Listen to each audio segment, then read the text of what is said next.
हे राम।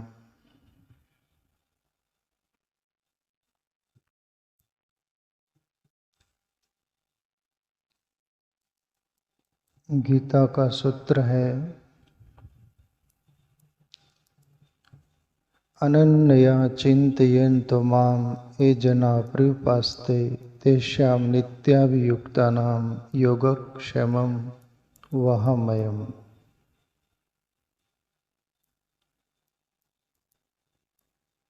प्रभु श्री कृष्ण गीता में चिंतन पर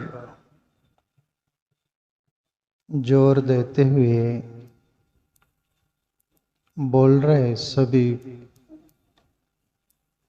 पूरे मानव जाति के लिए ये उपयोगी सूत्र है होगा।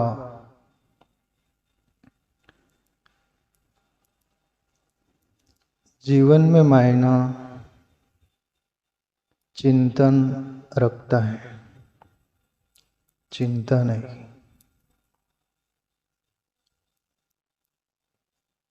चिंता कभी भी जीते जी जीवन को जलाती है। एक बार हो सके चिता, अपन सबका अनुभव एक्सपीरियंस है कि चिता एक बार जला देती है और वहाँ समापन हो जाता है, समाप्ति हो जाती है।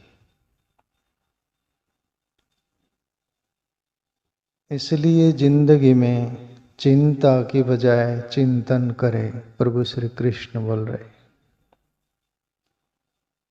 चिंता का परिणाम और चिंतन का परिणाम में क्या फर्क होता है?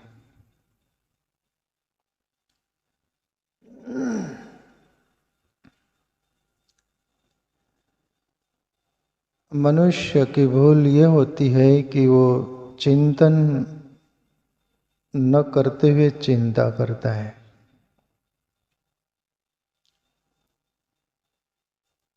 और चिंता भविष्य काल से होती है।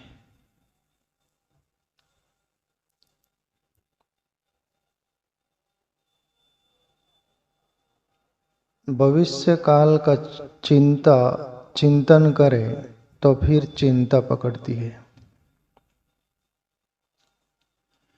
पीछे भूतकाल भी छूट जाता है।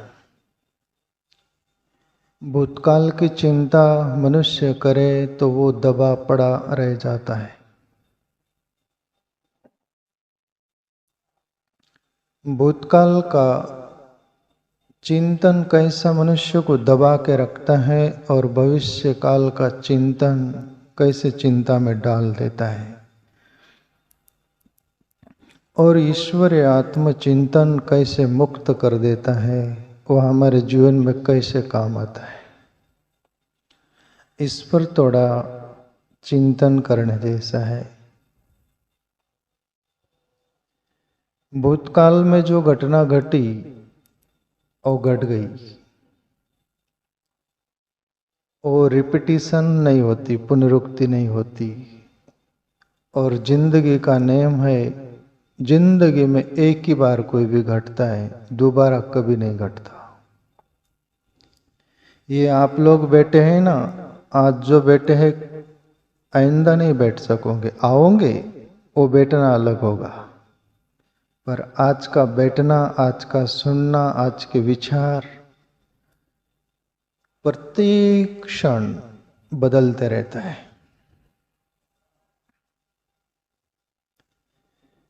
भूतकाल में जो घटना घटी वैसे ही जैसे नदी बह रही थी, अपन चुल्लू भर पानी लिए और पिए। एक चुल्लू भर पानी लिए पिए और फिर दोबारा वो चुल्लू भर उस नदी के जल में हाथ चुल्लू डाले। अपन सोचते वही नदी का पानी है, नहीं, वो पानी बह गया जो तुमने पिया था, दूसरा आया। ऐसे ही भूतकाल में जो भी कोई घटना घट गई वो घट गई, तो फिर अभी उसको चिंतन यदि गहरा अंतःकरण में तुम बैठा लेते हो तो वो तुमको दबा देगा, वो चिंतन। तुम्हें वर्तमान में जीवन जीने नहीं देगा और भविष्य काल में भी जीने नहीं देगा। तुम्हारा अपना वर्तमान भी छीन लेगा, भविष्य काल भी छीन लेगा। वर्तमान उसको बोलते जो अभी जस्ट हियर एंड नाउ, अभी और यही जो हम है जी रहे, उसको बोलते वर्तमान। Past tense, future tense, present tense. Present tense जो वर्तमान है वो तुम्हारे हाथ में, तुम्हारे कब्जे में है। और वर्तमान को साध लेना यही सेंसिटिव और यही क्लियर माइंड है। और वर्तमान को न साधना यही हमारा जीवन का सदुपयोग न करना हुआ।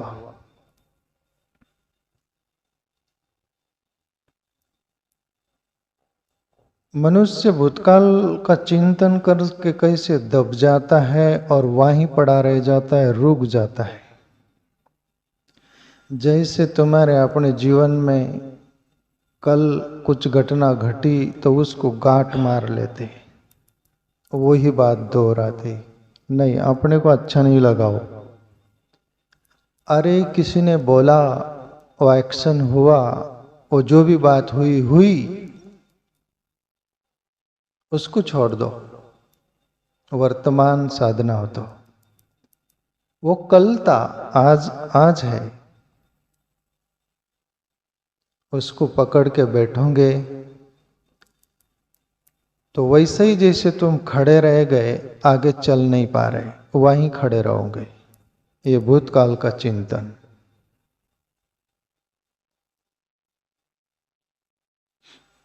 तो कभी भी ताजा जीना है तो वर्तमान में जियो।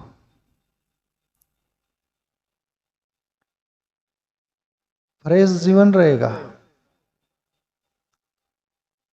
और ये जी पाते बहुत, जिसका अंतकरण बहुत क्लीन हो, साफ सुथरा, अंतकरण पर धूल आ जाती, मलिनता आ जाती, उससे दबा रहता है। जो कल का चिंतन छोड़ देगा वो क्लियर माइंड, क्लियर हार्ट। मैंने जीवन में अनुभव किया है लोगों को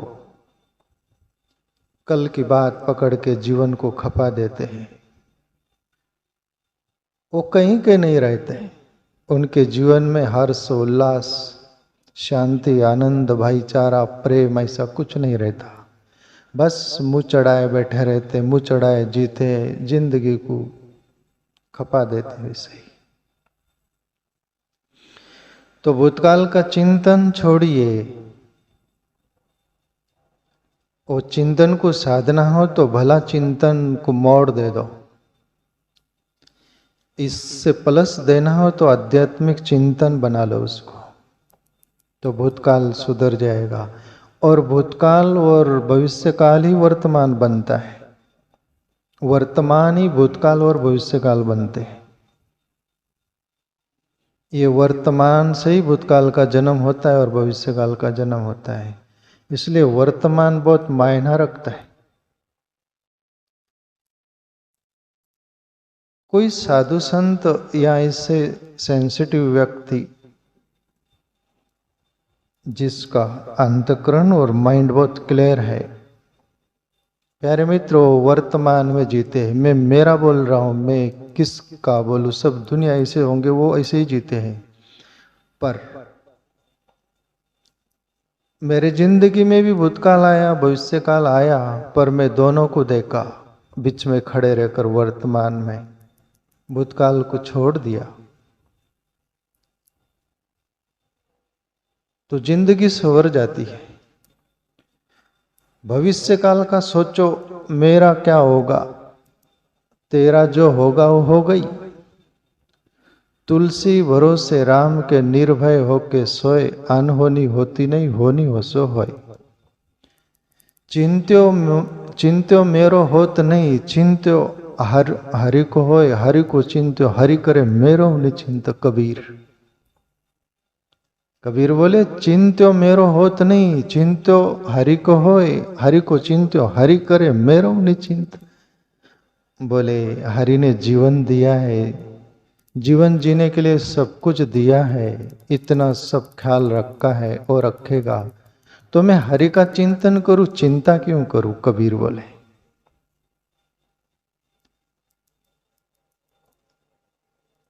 ईश्वर को सब कुछ सौंप देना, चिंता भी सौंप देना, पर अपन क्या सौंपते हैं? बुरा सौंपते ईश्वर को, भला अपन रख लेते हैं।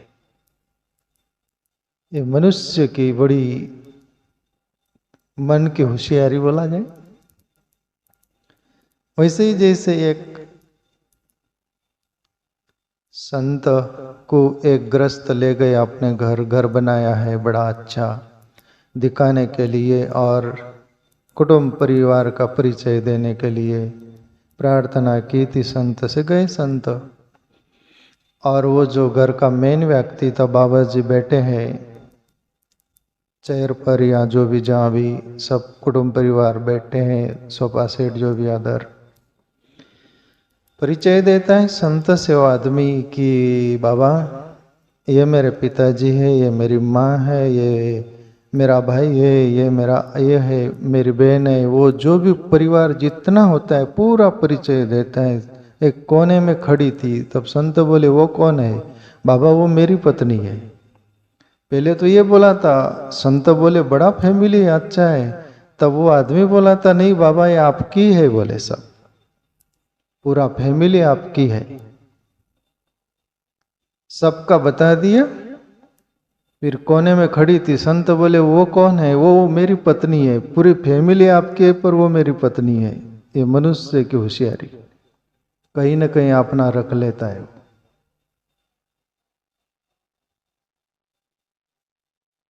पूरा सौंपता नहीं।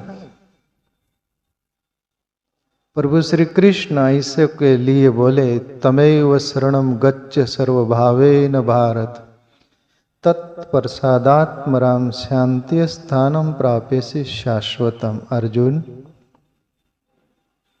जिंदगी में समर्पित पूरा होना चाहिए, बचाना नहीं चाहिए।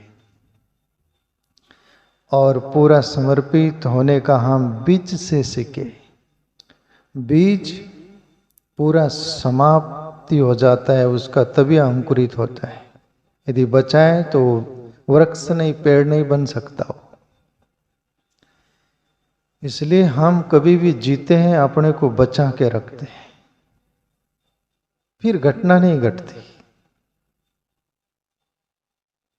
और ईश्वर की प्राप्ति तक ले लो तो ईश्वर की प्राप्ति तक तो वो ही आड़े आता है जब तुम थे, तुम मिट गए तभी घटना घटती है। तो कहने का तात्पर्य सभी ईश्वर को सौंप कर जीना चाहिए। भला भी हुआ तो धन्यवाद ईश्वर को, बुरा भी हुआ तो धन्यवाद ईश्वर को। जो भी हो रहा है, जो नहीं हो रहा है, सब धन्यवाद देते हुए जिए। ये चिंतन शुभ बन जाएगा। वो चिंतन अपवित्र नहीं रहेगा, वो अशुद्ध नहीं रहेगा, वो ईश्वरमय हो जाएगा। वो चिंतन ईश्वर को सौंप देने से, है ना। तो भूतकाल में जीना, वो चिंता वो भी काम की नहीं, जीवन वहां पर रुक जाता है। भविष्य काल मेरा क्या होगा, तेरा जो होना है वो होगा। वर्तमान में जीना। जैसे एक संत का मैं दृष्टांत दिया करता हूं। संत खाना बना रहे थे, रोटी। एक बुद्धिमान व्यक्ति देख रहे थे संत को। संत 7 फुल्का बनाते हैं रोटी, जो बोलते हैं। एक एक फुल्का बन गई, एक एक खा लेते, तो 7 फुल्का खाया संतों ने, छोटे छोटे। तब वो बुद्धिमान व्यक्ति बोलते हैं संत को कि बाबा आप एक खट्टे 7 फुल्का बनाकर एक खट्टे खा सकते थे, आप ऐसा क्यों किया? 7 एक एक बनाकर खा लिए। एक कोई तो समझदारी नहीं दिखती। तब संत बोले भाई वो आपकी सोच है, वो मेरी सोच है, और आपकी सोच और मेरी सोच में तो अंतर होगा। आपकी सोच आप रखिए, मेरी सोच मुझे जीने दीजिए। नहीं बाबा बताओ ऐसा क्यों किया आपने? बोले मैं वर्तमान में जीता हूं, मैं भविष्य काल में नहीं। ईश्वर ने मुझे जिंदगी दी, एक फूल का बनाया, बन गया है तो मैं उसको खा लिया। दूसरा फूल का बनाने के चक्कर में मेरी जिंदगी प्राण निकल गया तो कौन खाएगा वो फूल का? मेरे नसीब में एक था तो मैं खा लूं ना उसको। ऐसा क्रम से हमें 7 फूल के बनाया, तब तक ईश्वर ने जिंदगी दी, तो धन्यवाद ईश्वर ने अभी भी रखा।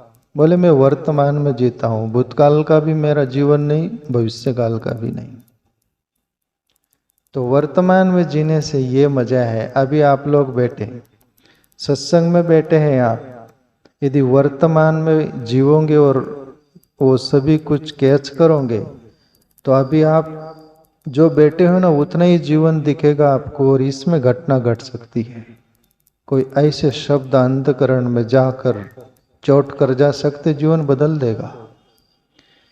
और हम जैसे यहाँ बैठे हैं यहाँ पर सोच रहे किधर का, तो कोई फर्क नहीं गिरेगा, पुण्य होगा। वो बीच के रूप में कहीं काने कोपरे में पड़ा रहेगा वो, पर क्रांति नहीं घटेगी। क्यों? आप वर्तमान में नहीं हो। यहां बैठे हो और भविष्य का सोच रहे, या तो भूतकाल का सोच रहे, वर्तमान चुक रहा है। इसलिए कभी भी वर्तमान में जीना, वो चिंतन परफेक्ट। तो प्रभु श्री कृष्ण उस चिंतन की ओर इशारा कर रहे हैं। अनन्या चिंतयन्तो माम ये जना प्रयुपास्ते तेषां नित्यभियुक्तानां योगक्षेमं वामयम्। अर्जुन, मेरा भक्त कोई साधु बन गया, बालदाड़ी बना लिया, कटा लिया, कोई आश्रम कुटिया बना लिया गांव के बाहर या जंगल में, या तुम ग्रस्त हो घर, जो भी ऐसा, उसका चिंतन वाली बात नहीं है। वो ग्रस्त हो कि साधु हो कोई फर्क नहीं गिरता। पहले ऋषि मुनि ग्रस्त ही थे, 90% साधु संत ऋषि ग्रस्त थे पहले, पर वो ऋषि रहते थे। अपन कृषि हो जाते, वो ऋषि हो जाते, इतना फर्क है। ऋषि का बेटा ऋषि कुमार होता था, बच्ची हो तो वो भी ऋषि कुमारी का हो जाती थी, ऋषि पत्नी, ऋषि। अपन हटा लेते हो सब। क्यों? अपना चिंतन गलत है। उनका चिंतन ईश्वर का चिंतन था, शुभ चिंतन था। मायना नहीं रखता तुम साधु सन्यासी बन गए कि घर में रह गए, ऐसा मायना नहीं है। चिंतन तुम किसका कर रहे, तुम क्या हो, वो मायना नहीं रखता। तुम्हारा चिंतन क्या है ये मायना रखता है। कभी कभी घटना, कोई साधु सन्यासी बन गया तो वहां भी उल्टी घटना घटती हुई, इतिहास हिस्ट्री जो देखो तो उसमें उल्टा मिलता है।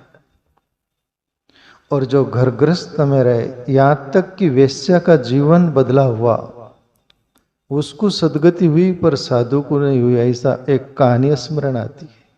चिंतन पर है ये सूत्र गीता का, चिंतन पर।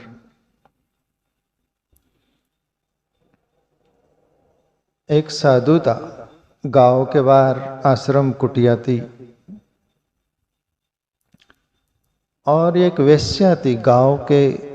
गांव से लगकर कोने में उसका कोटा था। वहां अनेक पुरुष आते, ये साधु देखता था। वेश्या के कोटा पर बहुत लोग आ रहे, ये साधु देखता। वो वेश्या भी साधु को देखती थी, 2 आंसू बहा लेती थी। वेश्या सोचती थी कि मैं कितनी अभागन पापात्मा हूँ, मेरे जन्म जन्म के मैं अनेक पुरुषों के साथ शारीरिक व्यवहार करती हूँ, एक गंदा काम करती हूँ, मैं कितनी अभागन हूँ। ये कितना पुण्यशाली भाग्यवान ये साधु है, ईश्वर का भजन करते हैं, चिंतन करते, ये तो सदगति होंगी, मुक्त होंगे, मैं तो नरक में जाऊंगी। 2 आंसू बहा लेती थी वेश्या का काम करती। और ये साधु भी वेश्या तरफ देखता, अनेक लोगों तरफ देखता, इसका चिंतन यह बनता कि आपन भी क्या साधु बन गए और क्या जीवन में देखा आपने। वो बोलते हैं ना, शादी करने वाला भी पछताता है और न करने वाला भी पछताता है। उसका कारण है, शादी करने वाला शादी करके पछताया। क्यों शादी किया, फिर वो झंझट कितनी बोझ होती है वो सब उठाना पड़ता है, तब पता चलता है कि शादी कितनी महंगी होती है। इसलिए वो शादी करके पछताता है। और जो शादी नहीं किया वो सोचता है कि शादी में कितनी मजा है, मैंने देखा ही नहीं, ऐसा क्या राज होगा वो, मैं तो मेरी जिंदगी खराब हो गई। उसको बोलते न करने वाला पछताता है। एक को मिल गई भवानी और भवानी का तारा देख रहा है। मैं हंसाते रहता हूं। और एक को भवानी नहीं मिली तो वो दीवाना हो रहा है भवानी का चिंतन में। ये बड़ा गजब का खेल। मैंने वर्षों से पढ़ा था कि एक वो जेल में दो लोग बंद थे, दोनों के पास फोटो था, यानी तस्वीर श्री की। दोनों कोठरी में बंद थे। एक अजनबी व्यक्ति वहां से गुजर रहा था, वो अधिकारी भी था वहां। दोनों की दशा देखता है। वो अजनबी व्यक्ति एक को जूते से मार रहा है। वो, तू न मिली होती तो मेरे हालत नहीं होते, तू मिली तो मेरी फजीता देख। वो फोटो को जूते से मार रहा था। वो वहां से आगे निकला तो दूसरी कोठरी में वो फोटो को सर को लगाता, रोता, तू मुझे मिल गई होती तो सब कुछ मिल गया होता, तू नहीं मिली तो ये मेरी दशा देख क्या हो रही। एक को मिल गई तो दुखी, एक को नहीं मिली तो दुखी। और ये दुनिया में जगत में कुछ भी मिल जाए वो दुखी ही रहता है। इसलिए कबीर बोले, जो देखे सो दुखिया, जगत में सुखिया नजर नहीं आया। बहुत बात बोल देते कबीर, आखिर में तो बोल देते कई कबीर, सुनो भाई साधु, जिनने अपने मन को जीता रहे, मन के अंदर ही है ये सब खेल, तो ये चक्कर चलते रहता है। चिंतन पर चर्चा चल रही तो वेश्याद्वासो बालेत, ये साधु सोचता है कि अपनी जिंदगी बर्बाद गई, कितना इसमें कुछ होगा, ये वेश्या कितना सुख भोग रही। वेश्या बोलती कि ये साधु कितना ईश्वर का चिंतन कर रहा हो, धन भागी है। दोनों का विपरीत चिंतन हो रहा है। एक वेश्या का काम कर रही, उसका शुभ चिंतन हो रहा है, और एक साधु है, उसका अशुभ चिंतन हो रहा है। और इसका परिणाम कहते हैं कि देर आवेर दोनों का शरीर छूटा। एक को मुक्ति मिली या स्वर्ग मिला वेश्या को, और ये साधु को नरक या ऐसी योनि मिली। तब वो पता किया गया ऐसा क्यों, ये तो साधु था, वो वेश्या थी। तो वहाँ ये न्याय हुआ कि चिंतन का फर्क था। तो मायना नहीं रखता तुम साधु बन गए कि गृहस्थ में हो, मायना ये रखता है कि तुम्हारा चिंतन कौन सा चल रहा, भला कि बुरा।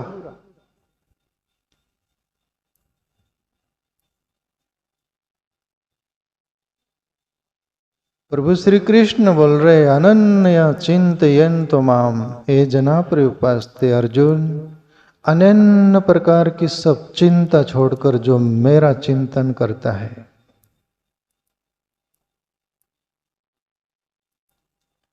अनन्या चिंतयन्तो माम। अभी इसका भी ये समझने जैसा, अनन्या का अर्थ क्या होता है? अनन्या का अर्थ होता है अनन्य भाव से, जिसमें कोई प्रकार का दुर्मति नहीं है, संशय नहीं है, दुविधा नहीं है, निर्मल स्वच्छ अनन्य प्रकार से।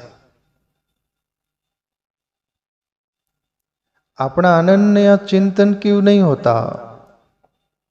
अपने चिंतन में अशुद्धता है। मंदिर में भी जाएंगे तो कोई देखता तो नहीं, अंदर चलता है मेरा ये कामना हो जाए ना तो ऐसा कर दूंगा, मैं वैसा कर दूंगा, ये अशुभ चिंतन हो जाता है, शुभ चिंतन नहीं। शुभ चिंतन होंगे तो दो आंसू आ जाएंगे। प्रभु पहली बात वो कुछ नहीं बोलेगा, याद में आंसू आ जा सकते, हृदय भरा सकते हैं, पर जहां मतलब है, स्वार्थ है, वहां पर कुछ तो भी अंदर से संकल्प उठते हैं स्वार्थ के। दुनिया में जो भी कर्म चल रहे करीब 95% सकाम कर्म होते हैं। और मानते हम भक्ति कर रहे हैं, पर भक्ति में भी मांग है, ये शरीर जीने के लिए। शरीर आज है कल नहीं, छूट जाएगा,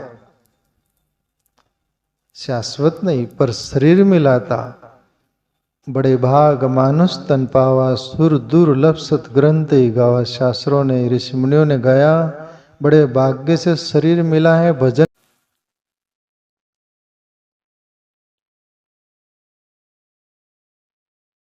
रात में सत्संग चल रहा था, उसमें लाइन चली गई तो वो रुक गया था, और फिर जहां से रुका था वहां से लेने का प्रयास कर रहे अपन। आगे जो बोलना था वो बोल नहीं पाए, तो वो आगे का जो है वो सूत्र पर, चिंतन पर चर्चा चल रही थी कि हमारा अनन्य चिंतन होना चाहिए। अनन्य चिंतन होता है पूरे समर्पित भाव से, ईश्वर के प्रति कोई अपेक्षा नहीं। जिसको बोल दो कि निस्वार्थ भाव।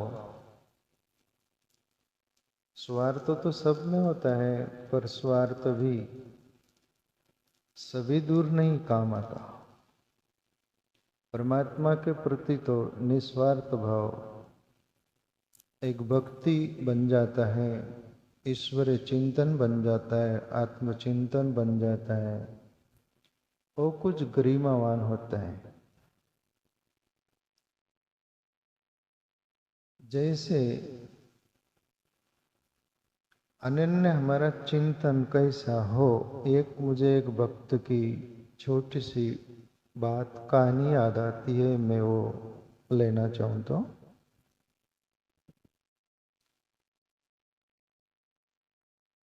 वो भक्त गीता जी पढ़ते थे रोज, और ये सूत्र पर रुक जाते थे। अनन्या चिंतयन्तो माम ये जना पर्युपास्ते तेषां नित्याभियुक्तानां योगक्षेमं वामयम्। पूरी गीता पढ़ते थे, पर उनके जीवन में जो उतार चढ़ाव आता था, उसके लिए इस सूत्र पर संशय हो गया था उनको।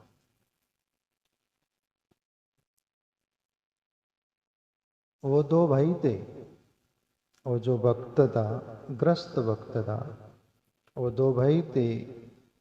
जो पिताजी की संपत्ति थी, दोनों बंटवारा हो गया था। एक जगह ही रहा करते थे, पर बंटवारा होने का कारण भी था। कारण ये था, ये बड़ा भाई जो था ईश्वर का भक्त था, गीता जी का रोज पाठ करता, अध्ययन करता।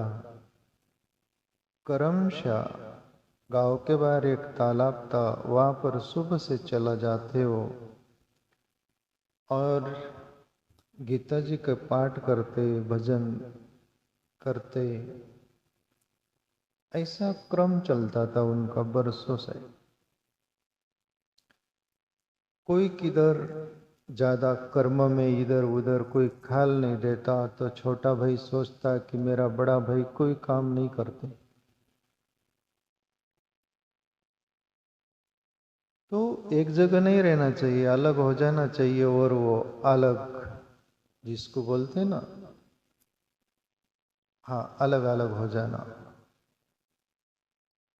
दोनों हो गए अलग। तो छोटा भाई अपनी खेती बाड़ी, अपना बिजनेस, जो भी कुछ कर्म रहता था वो करते। बड़ा भाई केवल गीता पाठ करते और भाव भक्ति में रहते, पति पत्नी दोनों।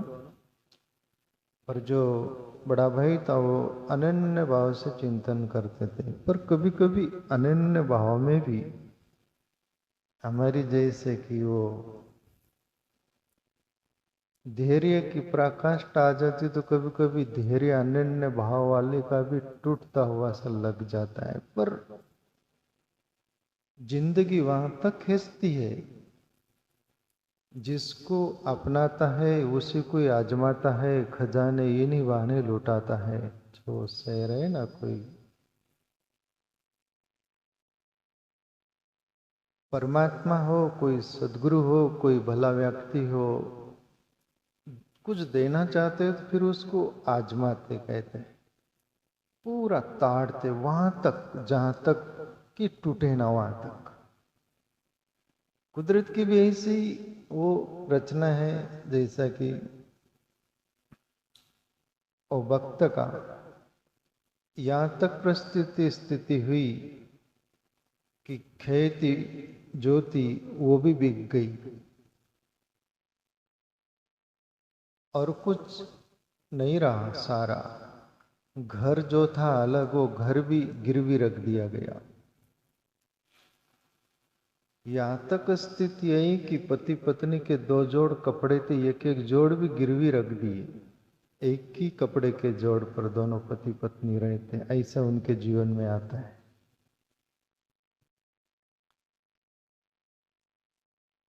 और एक दिन गांव के बाहर तालाब पर सुबह से रोज जाते थे, तो गए हैं और गीता पढ़ रहे थे, और ये सूत्र आया, अनन्या चिंतयन्तु माम ये जना प्रयुपास्ते तेषां नित्याभियुक्ता नाम योगक्षेमो वामयम्। आंखों में आंसू आ गए। प्रभु, ये सूत्र गलत है। ये सूत्र यदि आपके मुंह से निकला होता तो सही रहता, पर यह सूत्र आपके मुंह से नहीं निकला हुआ, हो सकता है किसी ने ये जोड़ दिया।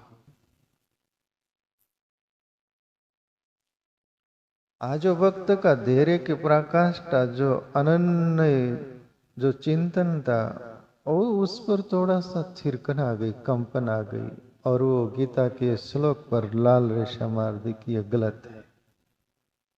प्रभु, मैं अनन्य भाव से आपका चिंतन करता हूँ, भक्ति करता हूँ, भजन करता हूँ, और आप ये गीता में सूत्र का वो बोल रहे हैं कि अनन्या चिंतयन्तु माम ये जना प्रयुपास्ते, कि ऐसा मेरा कोई भक्त है अनन्य चिंता छोड़कर अनन्यता से मेरा चिंतन करता है, तेषाम नित्याभियुक्ता नाम योगक्षेमम वाहमयम्। और आप चैलेंज देकर बोल रहे हैं कि मैं उसका योग चलाता हूँ, यानी उसको क्या चाहिए क्या नहीं चाहिए वो मैं सभी के अंदर बैठा हूँ, और सबको प्रेरणाएं करता हूँ और सबका पूरा करता हूँ। तो फिर मेरा तो पूरा नहीं हो रहा, मेरी खेती बिक गई, घर गिरवी रखा गया, वो भी बोलते हैं कि घर खाली करो। दो जोड़ कपड़े दिए, एक ही जोड़ कपड़े, दोनों के पास एक एक जोड़ रह गए, खाने को नहीं। कभी कभी भूखा सोना पड़ता है। तो ये गीता का सूत्र प्रभु आपके मुंह से निकला हो, ये तो गलत लगता है।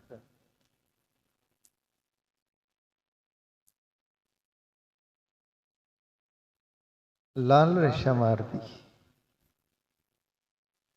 और ध्यान साधना करो, भक्ति करो, या तुम कोई कर्म करो, उदासी आ जाती है तब जब वो सफलता दिखती हुई नहीं लगती या दिखती तब।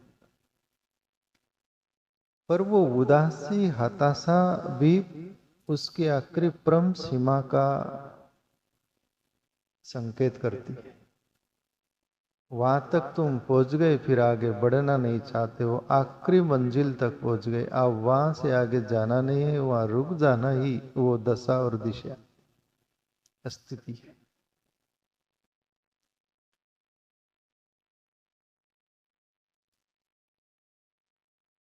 जिंदगी में एक और भी मेरा निजी अनुभव, जिंदगी में बहुत बेचैनी हो तब समझना कि कुछ अच्छा होने वाला है। वहां गम में डूब मत जाना, डूबोगी। पर ये मैं बोल रहा हूं तो थोड़ा जो सुनेगा उसको होश आएगा, पर परफेक्ट है ये, 100% अनुभव है। जब बहुत बेचैनी और दुख कलश से ऐसा सुझना नहीं है, तब बहुत अच्छा भला होगा आपका, वो संकेत करता है कुदरत। वैसा ही जैसे तुम्हें कोई फोड़ी फुंसी हो गई है, कोई गड्ढा हो गया है, या कोई ऐसी बीमारी, जो भी कुछ ऐसा कुछ हो गया है जो वो फोड़ी फुंसी गड्ढा बोलते, वो आखिरी पकता है ना, तब इतना दर्द देता है वो, तब वो फूटने वाला होता है, वो मवाद बाहर निकलने वाली होती है बस, और वो ठीक होने वाला होता है। आपने को लगता है ये क्या हुआ, आखिरी पराकाष्ठा तक पहुंच जाओ, फिर शांत माहौल रिलैक्स हो जाता है। कोई भी क्षेत्र में ले लो, तो ये वक्त लाल रेशा मार दिया उस दिन, घर खाने को भी नहीं था, और आप तालाब से घर लौटने वाला है कुछ देर पर, उदास बैठा है। आज गीता पर से भी वो भाव उड़ गया, श्रद्धा भाव जो भी बोलते हैं वो उड़ गया और बैठा है। प्रभु श्री कृष्ण के बारे में बोला गया कि वो एक सेठ का, साहूकार का, एक धनी व्यक्ति का रूप लेते हैं, और जैसे तो कुछ भी साधन होता है, घोड़े खच्चर गधे या जो ऐसे कुछ साधन होता है, ऐसा वो लिए और उस पर बहुत धन लाते हैं कि वो जिंदगी भर खाए तो खत्म नहीं हो, इतना सारा बहुत वो लेके आते हैं, वो घोड़े खच्चर गधे जैसा कोई साधन। घर पर पहुंचते वो भक्त की पत्नी के पास, पत्नी भी सोचती है ऐसा तो कभी हुआ नहीं है, कौन आ रहे हैं, ये क्या लेके आ रहे हैं। और प्रभु कहते हैं कि साकार रूप में कृष्ण का रूप लेकर पास में आते हैं, और उस स्त्री से बोलते हैं कि ये आपके पति ने भेजा है। तब पत्नी बोली, आप कौन हो? बोले प्रभु श्री कृष्ण बोले कि मैं आपके पति का यजमान हूं, और उन्होंने ये भिजवाया है। पत्नी भी भक्त की भक्तानी थी जैसे, वो भी पक्की थी, बोले ये तो कतई नहीं हो सकता, मेरा पति मुझे माफ नहीं करेगा, ये क्या, कौन, कहां से ये सब झंझट होगी, प्रश्न उठेगी। नहीं, बोले पक्का आपका पति ने भेजा है। तो पत्नी बोलती है, आपका नाम गाम क्या है वो तो बता दो। बोले नाम गाम इतना ही बोल देना, मुझे अच्छी तरह जानते, बोले वो इतने वर्ष से वो जान लेंगे कि इतना बोलना। वो आपका यजमान जो था, उनके कपाल पर लाल रेशा थी, वो आपका यजमान था जिसके कपाल पर लाल रेशा थी, उन्होंने दिया, नाम गाम बोला नहीं, तो आप उनको जानते हैं क्या, इतना बोल देना। और वो सभी कुछ सामग्री देकर चले जाते हैं, और कुछ देर बाद उनका पति जो भक्त था, ईश्वर का अनन्य चिंतन करता था, वो लौट रहा है, उदास है, पर देखा सामने और घोड़े खच्चर गधे जो भी कुछ होंगे वो सब बंधे हुए भी दिखे और अलग ही माहौल दिख रहा है, और पत्नी भी बहुत खुश दिख रही है। घर में आके देखा तो बहुत सारा कुछ धन है। पति बोलता है ये क्या देख रहा हूं मैं? बोले आप ही ने तो भिजवाया और मैं क्या देख रहा हूँ? बोल रहे बोले मैं कैसे भिजवाया, मैं तो तालाब पर गया था नहाने, वो सब कुछ मेरा नित्य क्रम, मुझे कोई मालूम नहीं है, ये क्या है? बोले आपने भिजवाया। बोले किसके हाथ भिजवाया मैंने? तो बोले वही आपका यजमान जो था, क्या नाम बोले उसका? तो नाम में पूछी भी, पर उन्होंने बोला कि जिसके कपाल पर लाल रेशा है वो पहचान लेंगे। बोले तो आप पहचानते उनको? तब वो भक्त के आंखों से आंसू बहने लग गए कि आज मैंने इस गीता के सूत्र पर लाल रेशा मार दी। और वही प्रभु जिसके कपाल पर लाल रेशा, यानी यही अनन्या चिंतयन्त माम ये जना पर्युपास्ते तेषां मिथ्याभियुक्ता नाम योगक्षेमम वाहमयम, ये सूत्र पर आज मैंने लाल रेशा, वो पत्नी को बोले नहीं पर अंदर तो महसूस हुआ, फीलिंग हुआ, और जान गए ना कि ये। तो तब इस गीता के सूत्र पर उनको यकीन आया कि नहीं, गीता में जो प्रभु श्री कृष्ण बोले अटल सत्य है। ईश्वर का चिंतन जो भी अनन्य प्रकार से, अनन्य चिंतन से करेगा, सब प्रकार की चिंता छोड़ के, वो भक्त बोलता है मैं भी बोल सकता हूँ दुनिया वालों को कि ये सत्य है, तुम अनन्य प्रकार से ईश्वर का भजन चिंतन भक्ति ध्यान साधना जो भी कुछ करो अनन्य भाव से करो, तो मैं गवाही हूँ उस बात का, ये सत्य है। मैंने जो अनुभव किया वो आप भी कर सकते हैं। तो ये गीता का सूत्र जो है ये हमें दर्शाता है, बताता है, इशारा करता है कि आप ईमानदारी से भजन करिए, ईमानदारी से ध्यान साधना करिए, ईमानदारी से आत्मचिंतन करिए, ईमानदारी से परमात्मा को पुकारिए, भजिए, तो वो तुम्हारे हृदय में ही बैठा हुआ है, जिसको प्रभु श्री कृष्ण परिचय देते हुए बोले ईश्वर सर्वभूतानां हृदय से अर्जुन तिष्ठति ब्राह्मण सर्वभूतानि यंत्र आरूढ़ानि माया। प्रभु श्री कृष्ण ही उस परमात्मा का परिचय दे देते हैं कि अर्जुन वो परमात्मा सब प्राणी मात्रों के हृदय में बसा हुआ है, अंदर ही बैठा हुआ है, वो जानता है। तो हम ये चिंतन हमारे जीवन में उतारे, अनुभव करे। बहुत सारे लोग बकवास जैसी कर देते हैं, ऐसे उलाहना देते हुए बोलते हैं ईश्वर की भक्ति से क्या ईश्वर खाने को दे देगा? ईश्वर कुछ तुम्हारे घर आके दे देगा? ईश्वर क्या करेगा? कर्म करो, ये करो, वो करो, परमात्मा नाम की क्या, वो कुछ नहीं कर सकते, आपन कर सकते हैं। और जिसको अपने पर, ये तो अहंकार से अपने पर भरोसा करो तो वहां जरूर हार होगी, और निरअहकार से अपने पर भरोसा करके साधना करोगे, वह अहंकार को सामने लाना नहीं, दोनों बात समझने का प्रयास करें। अपने पर अहंकार से भरोसा करोगे तो वहां हार होगी। और ये साधना पथ में, साधना मार्ग में निरअहकार से अपने पर भरोसा करोगे कि वो ईश्वर मेरे अंदर है, मैं खोजूंगा, वहां जीत होगी। अंदर बैठे परमात्मा पर तुमने विश्वास श्रद्धा किया, भरोसा किया और चल पड़े तो वहां जीत है। और बाह्य जगत का जो भी प्रतिस्पर्धा है, दौड़ है, उसमें अहंकार करके दौड़ोगे तो वहां हार होगी।